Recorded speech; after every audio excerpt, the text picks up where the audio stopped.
दुनिया की अर्थव्यवस्था में भूचाल आने वाला एक बड़ा फैसला। जी हां, अमेरिका के राष्ट्रपति डोनाल्ड ट्रंप के तरफ से रूस की दो सबसे बड़ी तेल कंपनियों जिसमें रोसनेफ्ट और दूसरी है लुकोइल, इस पर सख्त प्रतिबंध लगाए गए हैं। नमस्कार, मैं आपके साथ विभा उपाध्याय और आप देख रहे हैं न्यूज़ 18 बिहार झारखंड का डिजिटल प्लेटफॉर्म। दरअसल ये वही कंपनियां हैं जो फरवरी 2022 में यूक्रेन युद्ध शुरू होने के बाद से भारत को लगातार डिस्काउंट पर कच्चा तेल सप्लाई कर रही थी। भारत को रूस से सस्ता तेल मिलने की वजह से देश की ऊर्जा लागत कम रही और महंगाई पर भी कंट्रोल बना रहा। लेकिन अब ट्रंप प्रशासन के इन प्रतिबंधों से भारत के लिए ये रास्ता थोड़ा मुश्किल नजर आता है, क्योंकि सस्ता तेल डील अब खतरे में पड़ चुका है।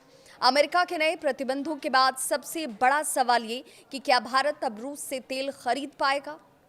इंडियन एक्सप्रेस की रिपोर्ट ये कहती है। इस रिपोर्ट्स के हवाले से अगर देखें तो सरकारी तेल कंपनियां पहले से ही जोखिम का आकलन कर रही हैं। रिफाइनरियां ये सुनिश्चित करने की कोशिश कर रही हैं कि अब से जो भी रूसी तेल खरीदा जाए वो सीधे रोसनेफ्ट या फिर लुकोइल से न लिया जाए। इसके अलावा भारतीय बैंक भी अमेरिका के सेकेंडरी सेक्शन से बचने के लिए अपने पेमेंट रूट्स में बदलाव कर सकते हैं। यानी रूस से तेल लेना अब पहले जितना आसान नहीं रहने वाला है। इससे रूस के राजस्व पर बड़ा असर पड़ेगा, क्योंकि रूस की अर्थव्यवस्था का बड़ा हिस्सा तेल और गैस के निर्यात से ही आता है। भारत के लिए ये स्थिति बेहद जटिल है, क्योंकि एक तरफ अमेरिका उसका बड़ा रणनीतिक पार्टनर है, तो दूसरी तरफ रूस सबसे बड़ा तेल सप्लायर है। भारत अभी अपनी ज़रूरत का लगभग 35 से 40% कच्चा तेल रूस से ही खरीदता है। और अब नए प्रतिबंधों के बाद भारत के पास तेल आयात घटाने का एक कूटनीतिक रास्ता खुल चुका है। पहले भारत अमेरिकी दबाव के आगे झुकने के संकेत नहीं देना चाहता था, लेकिन अब ट्रंप प्रशासन के प्रतिबंधों की वजह से भारत अपने कदम पीछे खींच सकता है, वो भी बिना अपनी छवि को नुकसान पहुंचाए।